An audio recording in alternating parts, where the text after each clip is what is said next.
because of my personal experiences of dislocation and survival, this is what has been motivating me to do my little bit of writing about our own experiences. But what is greater still has been my experience of teaching at the College of New Rochelle, my first college teaching experience, and the LAP, the Life Arts Project, where the students are encouraged to look into their family background by research, by oral investigation, interviews, interviewing older members of their families, and then going back about 3 or 4 decades before their time, they come upon new information that they didn't know about in their family journey. And that has been something very, very fascinating that has intrigued me. I said, well, I've got a background too. And the important thing is that much of our background, our stories have not been written, because we were taught our history was the history of the ruling class, the imperialists, the white masters. And very often, when we were taught that history, we were not, as it were, connected to that story, because it didn't hold our attention, because it didn't reflect our experiences. But now, here, with the Life Arts Project, and now you are beginning to investigate your own experiences, and you are coming and seeing how your older folks have had to struggle 3-4 decades before the time. Then you're seeing how your very family is connected to the civil rights movement. That's a sort of living connection. And so it brings you more alive to this story. This particular story becomes more alive.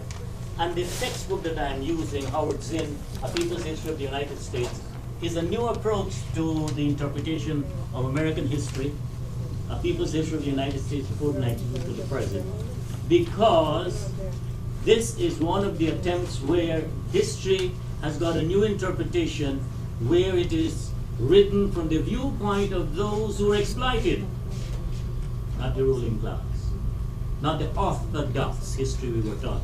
And so this is rather unorthodox. And here I see that my story is connected, indentured connected to the black slavery story.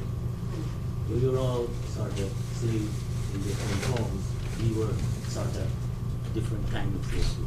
And so I am written here, in 2007, I was a regular reader at the open mic at the Merritt Boulevard Library in Queens, Central Library.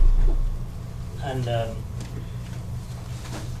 after reading 1 or 2 of my poems that I have written, one of my countrymen, Dr. Rodway, what's his name? She was there, and she challenged us to write something, to begin to write. And it was through that challenge this poem was born. I attempted to write some verses on the Black History Month 2007. I'm referring to that particular year because that's when I wrote this thing. So here we go. Just once again, another month of Black history in the mighty United States of America. How this beautiful country's story became so tarnished by African slavery despite its glory. The month of February was chosen to highlight the terrible injustices propagated by white people against black people and given to explain African slave labor in their abominable indulgences.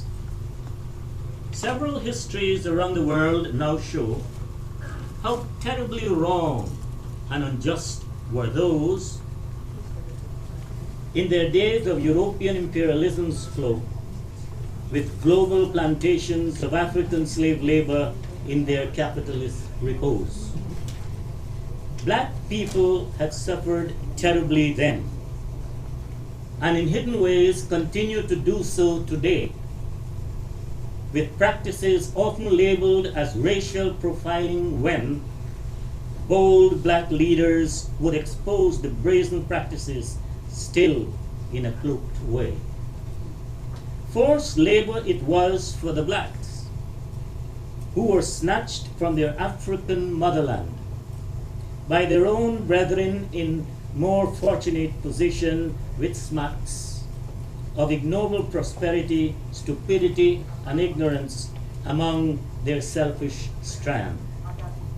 First, it was blacks against blacks, with horrible images now boldly portrayed in films and otherwise, to show the naked injustice of man against man by insensible attacks, in the gluttonous thirst for riches and profit size, the main prize. But the history also portrays fantastic success stories among the blacks, despite the inhuman shame against them that preys on demolishing their dignity, freedom, and individuality as white dominance shamefully smacks. Several were black successes despite the legal imbalance, specially portrayed by blacks now memorialized. Among them, Dr. James McCune Smith, the first black doctor perchance, both in America and the world, black educational conquest, now eulogized.